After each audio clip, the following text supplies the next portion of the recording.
안녕하세요. 노종원 원장입니다. 안면윤곽 수술은 턱뼈를 깎아내는 수술이다 보니까 수술 과정이 복잡하고 난이도가 있는 수술이라고 할 수 있는데요. 그만큼 의사의 숙련도와 테크닉이 중요하다고 할 수 있습니다. 모든 수술은 절개 부위에 따라서 약간 장단점의 차이가 있는데요. 그렇다면 안면윤곽 수술도 다양한 절개 부위에 따라서 장단점이 존재하고 결과가 달라지기도 할까요? 오늘은 안면윤곽 수술 시에 절개 부위에 따라서 결과가 달라지는가에 대해서 알아보도록 하겠습니다. 안면윤곽 수술은 크게 두 가지 부위에서 접근해서 수술이 가능한데요. 바로 피부 절개와 입안 절개입니다. 첫 번째로는 피부 절개인데요. 요즘은 그렇게 많이 사용하지는 않지만 사각턱 수술에서 귀 뒤쪽에서 접근하는 수술 방법입니다. 귀 뒤 절개는 귓바퀴 뒤쪽에서 절개돼서 하악각 위주로 절개를 하는 수술 방법입니다. 피부에 바로 절개를 하긴 하지만 귓바퀴 뒤에 숨겨서 절개를 하는 것입니다. 한편 광대 수술에서는 두피 절개를 쓰는 방법도 있습니다.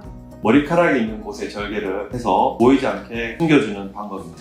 두 번째로는 입 안으로 절개하는 방법입니다. 보통 일반적인 외과 수술들은 모두 외부에서 절개를 해서 수술을 하지만 얼굴의 안면윤곽 수술에서는 특별히 입 안쪽 방향에서도 뼈로 접근이 가능한 특징이 있습니다. 따라서 이 방법은 입안 쪽에 점막을 절개해서 턱으로 접근하고 수술하는 방법이라고 할 수 있습니다. 수술 절개가 다르면 당연히 장단점이 존재하겠죠. 그렇다면 수술 절개별로 어떠한 장단점이 있는지 알아보겠습니다.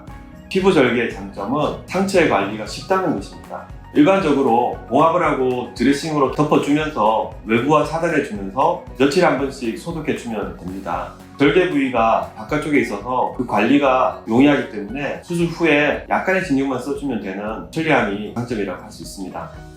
그렇지만 장점이 있으면 단점 또한 있을 수 있겠는데요. 우선 눈에 보이는 부분을 절개하다 보니까 흉터가 밖으로 보인다는 것이 단점이 될 수가 있습니다. 특히나 얼굴에 관한 성형이기 때문에 절개선이 혹시 흉터처럼 보이게 된다면 곤란해지는 경우도 있을 수 있겠죠.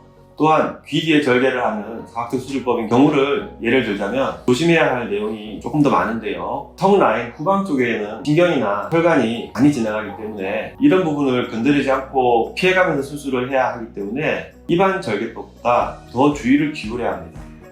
또한 절개가 턱보다 더 후방에 위치하고 있어서 수술 범위에 위치가 약간 차이가 나는데요. 말하자면은 하악각의 뒤쪽에 있으니까 뒤쪽에서만 잘하면 수술이 잘 될 것 같지만 사실상의 턱 수술을 자연스럽게 하기 위해서는 뒤쪽만 다듬는 것이 아니라 턱의 앞쪽 부분도 함께 다듬어줘야 되는데요. 긴 곡선 절제법이 사용되는 그러한 이유기도 한데 귀 뒤에서 절개를 하면 절개 위치가 너무 뒤쪽에 치우쳐 있기 때문에 앞쪽 부분까지는 자세하고 세밀하게 다듬기는 힘든 한계가 있을 수도 있습니다. 입안 절개의 장점은 흉터가 드러나지 않는 입안에 존재하고 그래서 외부에서는 볼 수 없는 위치에 있다는 게 큰 장점입니다.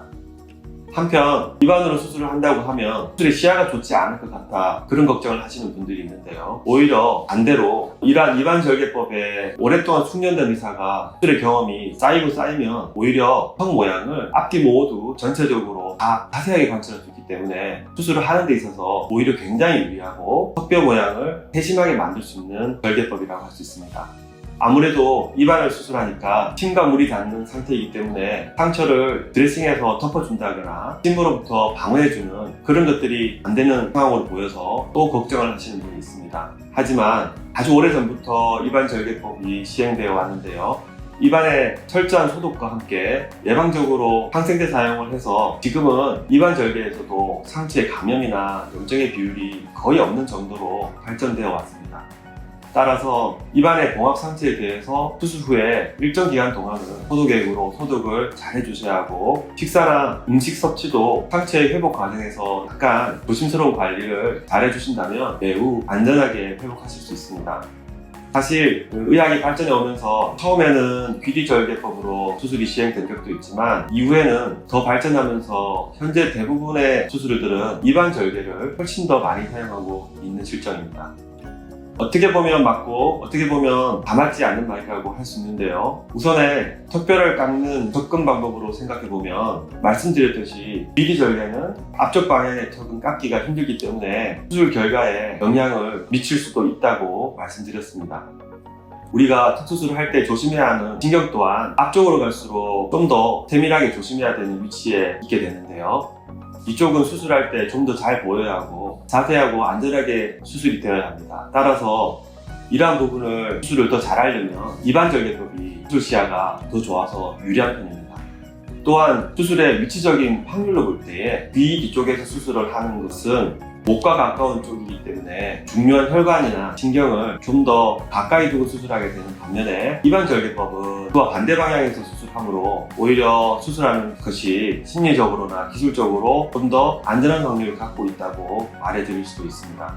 따라서 정교한 수술을 필요로 하신다면 입안절개 방법으로 진행하시는 것을 추천드리고 비리절개법보다는 입안절개법이 좀 더 발전된 수술법이라고 말씀드릴 수 있겠습니다. 오늘은 안면 윤곽 수술 시에 절개 부위에 따라서 결과도 다르게 나오는지에 대해서 알아보았는데요. 물론 가장 중요한 것은 개개인의 상태에 맞는 수술 방법을 결정하는 것입니다. 따라서 안면 윤곽 수술을 계획하고 계신데 도대체 절개 방법은 어디로 해야 될지 고민하고 계시다면 자신의 상태에 대해서 전문가와 충분히 상담하신 후에 가장 잘 맞는 솔루션을 찾는 것을 추천드리겠습니다. 지금까지 노종훈 원장이었습니다. 감사합니다.